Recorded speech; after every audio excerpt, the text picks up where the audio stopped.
Assalamualaikum warahmatullahi wabarakatuh. Alhamdulillah alladzi bi ni'matihi tatimmu shalihat wa bi fadlihi tatanazzalul barakat wal khairat wa bi taufiqihi tatahaqqaqul maqasid wal ghayat. Asyhadu an la ilaha illallah wa asyhadu anna Muhammadar Rasulullah. Allahumma salli wa sallim ala Sayyidina Muhammad wa ala alihi wa sahbihi ajma'in. Amma ba'du. Kaum muslimin dan kaum muslimat, orang tua kami, guru-guru kami yang dimuliakan oleh Allah Subhanahu wa taala. Pertama-tama marilah kita memanjatkan puji dan syukur kita kepada Allah Subhanahu wa taala yang masih memberikan kita nikmat iman, yang masih memberikan kepada kita nikmat sehat, serta masih memberikan kita nikmat kesempatan untuk hidup pada hari ini. Maka tiada kata yang pantas kita ucapkan melainkan kita puji Allah dengan kita membaca Alhamdulillahilladzi ahyana ba'dama amatana wa ilaihin nusyur. Segala puji bagi Allah alladzi ahyana, yang telah menghidupkan kita pada hari ini, ba'dama amatana, yang sebelumnya kita diberikan kematian. Jadi tidur itu juga salah satu bentuk kematian kecil. Berapa banyak orang yang tidur malam, rupanya itu menjadi tidur panjangnya ataupun kematiannya. Wa ilaihin nusyur, dan kepadanya lah semua kita akan kembali. Salawat dan salam tak lupa pula kita sampaikan kepada Nabi Muhammad sallallahu alaihi wasallam, Rasulullah sebagai qudwah hasanah, Rasulullah sebagai suri tauladan yang baik yang patut kita contohi dalam kehidupan kita sehari-hari. Bapak Ibu yang dimuliakan oleh Allah Subhanahu wa taala, menyambung kajian kita yang membahas tentang masalah fiqh al-mawaris ataupun masalah ilmu faraid, yang mana sekali lagi kita ulangi bahwasanya ilmu faraid ini adalah ilmu yang langsung Allah tetapkan bagian-bagiannya. Kemudian ilmu ini juga di mana Rasulullah SAW menyuruh kita untuk mempelajari dan mengajarkannya. Di dalam hadisnya Rasulullah SAW mengatakan, ta'allamul fara'idha wa'allimuhun nas. Pelajarilah ilmu faraid dan ajarkanlah kepada yang lain. Fa innahu nisful ilm. Sesungguhnya dia adalah setengah daripada ilmu. Kenapa dikatakan ilmu faraid ini adalah setengah daripada ilmu? Karena kita tidak mempelajari secara fikihnya saja. Di sana ada ilmu hisabnya, ada ilmu akuntansinya, ada ilmu sosialnya, dan juga ini berkaitan antara orang yang hidup dengan orang yang meninggal. Maka dikatakan nisful ilm. Wa huwa yunsa, dan ilmu ini termasuk ilmu yang dilupakan. Karena mungkin orang ketika membahas tentang masalah harta ini menjadi sesuatu hal yang sensitif, ya.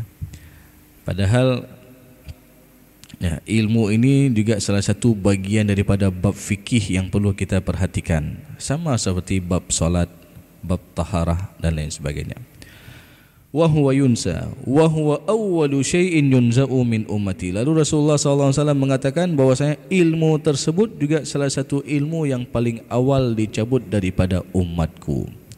Maka ketika suatu ilmu itu akan dicabut keberkahannya, apa yang terjadi? Wa tazharul fitan, akan banyak timbul fitnah harta, sehingga ada dua orang di antara ahli waris ataupun abang beradik dan lain sebagainya, tidak ada lagi silaturrahim, hanali pegah baju karena kalau masalah harta warisan. Tidak ada lagi saling sapa antara abang beradik. Bahkan timbul kebencian, dan tidak sedikit di dalam kasus-kasus sengketa masalah warisan sampai pukul-pukul. Dan na'udzubillah ada juga yang sampai membunuh karena sepetak tanah harta warisan. Maka jemaah yang muliakan oleh Allah Subhanahu wa taala, ini menjadi sesuatu penting yang perlu kita perhatikan, apalagi ketika kita banyak melakukan kezaliman, terhadap hak saudara kita, terhadap hak orang lain, maka ini pada hakikatnya akan mempengaruhi terhadap amal-amal ibadah yang pernah kita lakukan. Amal-amal ibadah yang telah kita bina, ini akan terpengaruh. Karena Rasulullah SAW, hadis ini sudah pernah kita bahas, mengatakan di antara ciri-ciri orang-orang yang bangkrut, di antara ciri-ciri orang-orang yang muflis itu adalah di hari akhir nanti dia banyak bawa pahala salat, dia banyak bawa pahala puasa, dia banyak bawa pahala zakat, umrah dan lain sebagainya. Maknanya apa? Amalannya secara hablu minallah bagus. Amalannya secara hubungannya langsung dengan Allah, ibadah-ibadahnya mantap. Ya. Tetapi ketika dilihat hubungannya sesama hablu minan nas, kata Rasulullah, qad syatama hadza wa qadhafa hadza wa akala mala hadza wa daraba hadza wa safaqa dama hadza. Dia suka buat kezaliman. Yang pertama, dia suka buat keributan dengan orang lain. Yang kedua, dia suka memfitnah orang lain. Yang ketiga, dia suka memakan hak orang lain, memakan harta orang lain. Yang keempat, dia suka memukul orang lain. Dan yang kelima, dia suka melakukan tumpah darah terhadap orang lain. Jadi 5 bentuk kezaliman ini sering terjadi dalam muamalah kita sehari-hari. Mungkin tanpa kita sadari, kita pernah buat salah satu daripada 5 bentuk kezaliman tadi. Kadang naruh dagang kegop, ataupun pernah kita mengambil punya orang, pernah kita memukul orang, ya. Dan kadang-kadang jemaah yang muliakan oleh Allah Subhanahu wa taala, 5 bentuk kezaliman tadi terjadi dalam satu masalah, yaitu dalam masalah pembagian harta warisan. Kelima-limanya ini terkumpul semua. Yang pertama, dia ketika sudah ribut masalah warisan, ini sudah ada keributan. Yang kedua, nanti sudah saling fitnah memfitnah. Abang tuduh adik sudah jual harta orang tua. Adik mengatakan, bang, perhelai bang, jamun waktu kamu mentang ubut-ubut, drone kawan apa belum? Ya, ini sudah saling fitnah. Sehingga yang ketiga, ada di antara mereka secara mereka tidak menyadarinya telah memakan hak orang lain yang bukan haknya dia makan. Dan tidak sedikit tadi kita sebutkan bahwasanya kalau kasus di mahkamah itu ada yang sampai pukul-pukul. Bahkan tidak hanya itu, ditanamkan kebencian kepada anak-anak mereka. Nyobek jakli rumah apa, ya, hanapa dia, sampai seperti itu, ditanamkan kebencian. Dan tidak hanya itu, bahkan ada yang sampai bunuh-membunuh karena masalah sengketa masalah warisan. Sehingga jemaah yang muliakan oleh Allah Subhanahu wa taala, apa yang terjadi? Kata Rasulullah, fayu'ta hadza min hasanatihi wa hadza min hasanatihi. Diambil pahala-pahala kebaikan orang tersebut. Tadi dia banyak bawa pahala salat, puasa, zakat dan lain sebagainya. Diambil pahalanya, ditransfer kepada orang yang pernah dia zalimi. Mungkin bukan 1-2 yang pernah dia zalimi, banyak. Sampai-sampai Rasulullah mengatakan, fa in faniyat hasanatuhu qabla ayuqdha ma alaih. Apabila pahala-pahala kebaikan ini sudah habis, ketika dicek lagi rupanya dia ada pernah buat zalim lagi kepada orang lain, maka kelak dia akan menanggung dosa orang yang pernah dia zalimi itu.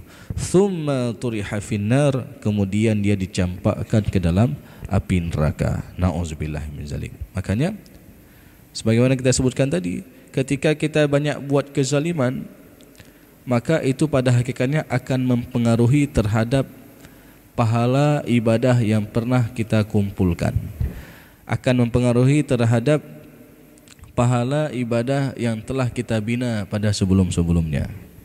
Maka ini perlu kita perhatikan jemaah yang muliakan oleh Allah Subhanahu wa taala. Karena ketika kita berbicara tentang masalah faraid, pada hakikatnya kita berbicara tentang masalah hak, dan Allah telah menentukan hak masing-masing ahli waris secara rinci, secara jelas. Di dalam surat An-Nisa ayat ke-11, di sana ada hak anak-anak almarhum, di sana ada hak orang tua almarhum. Kemudian An-Nisa ayat ke-12, di sana Allah telah menjelaskan hak suami istri. Kalau suami meninggal, istri dapat berapa? Sebaliknya, ketika istri meninggal, suami dapat berapa? Oh, dilihat dulu, kalau ada anak dapat berapa, kalau enggak ada anak dapat berapa. Ya, itu semua sudah Allah atur. An-Nisa ayat ke-12. Nanti juga An-Nisa ayat ke-12, di situ juga diatur tentang hak saudara dan saudari yang seibu. Saboh mak, beda ayah. Ya. Jadi saudara dan saudari seibu juga diatur dalam surat An-Nisa ayat ke-12. Nanti dari mana lagi dalilnya? An-Nisa 176, akhir sekali daripada ayat dalam surat An-Nisa, ayat 176. Ya. Itu membahas tentang masalah saudara dan saudari yang sekandung. Ya, ketika almarhum meninggal, tidak ada lagi keturunan ataupun tidak ada keturunan dan tidak ada lagi orang tua, tapi dia punya saudari kandung misalkan, ataupun dia punya saudara kandung, ataupun ada dua-duanya, saudara dan saudari yang sekandung, laki-laki dan perempuan. Maka di situ juga Allah telah mengatur bagian masing-masing. Dan juga di sana ada ahli waris yang memang dia tidak mendapatkan bagian tertentu. Kalau tadi kita menyebutkan bagiannya sudah tentu, yang mana bagian yang tertentu ini ada 6 bagian yang Allah sebutkan dalam Al-Quran. Ada yang dapat setengah, ada yang dapat sepertiga, ada yang dapat seperempat, ada yang dapat seperenam, ada yang dapat seperdelapan, dan ada yang dapat 2/3. Jadi 6 bagian pokok ini sudah Allah atur di dalam Al-Quran. Sekarang pertanyaannya, menyenayang danyang, sole setengah dengan 2/3. Gimana Pak? Siapa banyak setengah dengan 2/3? Banyak setengah. Ya. Jadi pertanyaan ini sering juga saya lemparkan kepada anak-anak di kuliah, ya, mahasiswa. Siapa banyak setengah dengan 2/3? Ada yang jawab setengah Pak. Ya. Karena dikalian setengah aja. Padahal kalau kita ilustrasikan itu lebih banyak 2/3. Contoh misalkan, 1 roti cane misalkan. 1 roti cane dibagi 2, itu namanya setengah. Ya. Kalau 2/3, nah 2 buah roti canai, ya, ada 2 roti canai dibagi 3. Ya. Dan kalau kita hitung secara matematikanya, nanti ada sisa 1/6, berarti lebih besar 2/3.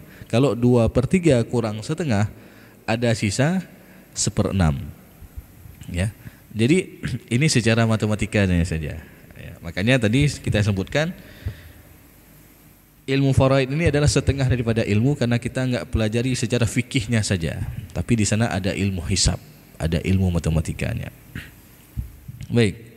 Jadi jamaah yang muliakan oleh Allah Subhanahu wa taala, dan juga di sana ada ahli waris yang mendapatkan bagian yang tak tertentu, yang dikenal dengan istilah asabah. Ya. Jadi asabah itu dia, kalau kita definisikan dengan definisi yang simpel, ahli waris yang mengambil sisa. Ya. Dia mengambil sisa ketika diberikan bagian kepada ahli waris yang mendapatkan bagian pokok. Jadi ju'ilai ke ahli waris yang menempat bagian pokok, bagian tertentu, sisanya baru diberikan kepada ahlu asabah. Makanya ini berdasarkan hadis Rasulullah SAW, yang mana Rasulullah mengatakan, alhiqul fara'idha bi ahliha fama baqiya fali aula rajulin dzakarin. Alhiqul fara'idha bi ahliha, berikanlah bagian faraid, bagian tertentu itu kepada yang ahlinya, kepada orang-orang yang berhak menerimanya. Fama baqiya, adapun sisa, fali aula rajulin dzakarin, itu diberikan kepada laki-laki yang dekat hubungannya dengan si mayit secara asabah.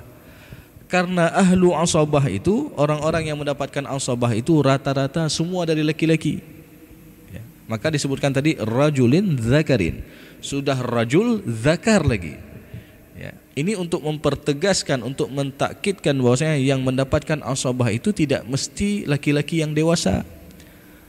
Anak almarhum yang masih kecil pun dia dapat hak secara asabah, ya. Maka kalau misalkan seorang meninggal dunia, meninggalkan anak laki-laki yang masih bayi misalkan, lalu ada saudara kandung almarhum ataupun wali daripada anak tersebut, maka pada hakikatnya walinya ini enggak dapat apa-apa, karena dia terhalang dengan anak agam yang bunuh, ya, walaupun dia masih kecil, tapi hartanya ini harus dijaga dulu. Ya, ketika dia sudah dewasa baru diberikan haknya secara penuh. Ya. Maka sekali lagi hati-hati jikalau juga kita tidak amanah dalam menjaga harta anak yatim ini. Karena dalam Al-Quran Allah Subhanahu Wa Taala menjelaskan dalam surat An-Nisa ayat ke-10, Innal ladzina ya'kuluna amwalal yatama zulman innama ya'kuluna fi butunihim nara. Jadi barang siapa yang memakan harta anak yatim secara zalim, itu sama dengan dia telah makan bara api di dalam perutnya. Wa sayaslawna sa'ira, dan kelak di hari akhir nanti dia akan dicampakkan ke dalam api neraka yang menyala-nyala. Maka jemaah yang muliakan oleh Allah SWT, ini yang ingin kita jelaskan, jangan sampai ya, seorang wali yang diamanahkan untuk menjaga harta anak yatim ini memakan harta secara zalim. Kemudian kita kembali kepada pembahasan tadi, ahli waris yang mendapatkan bagian yang tak tertentu atau dikenal dengan asabah. Hukumnya ada 3 macam. Yang pertama, boleh jadi dia mengambil semua harta secara asabah kalau tidak ada ahli waris yang lain. Contoh misalkan, seorang meninggal dunia meninggalkan seorang anak laki-laki semata wayang, ya. Jadi anak agamnya sebagai pewaris tunggal. Kalaupun ada tadi ada walinya, enggak ada hak wali dia karena dia terhalang dengan anak laki-laki, ya. Maka dia menjadi pewaris tunggal dan dia mengambil semua harta secara asabah. Hukum yang kedua, asabah itu mengambil sisa setelah diberikan bagian kepada ahli waris yang mendapatkan bagian pokok, bagian tertentu. Contoh misalkan, seorang istri meninggal, ya, meninggalkan suami. Kemudian almarhumah ini masih ada ayahnya, ayah kandungnya, dan ada anak laki-laki 1 orang. Ya. Maka untuk suami dapat bagian 1/4. Karena kenapa dapat bagian 1/4? Karena almarhumah ada anak laki-laki tadi. Jadi suami dapat bagian 1/4. Untuk ayah almarhumah dari istri tersebut dapat bagian 1/6. Ya. Dari mana kita tahu dalilnya? An-Nisa ayat ke-11. Wali abawaihi likulli wahidin minhuma sudusu mimma taraka in kana lahu walad.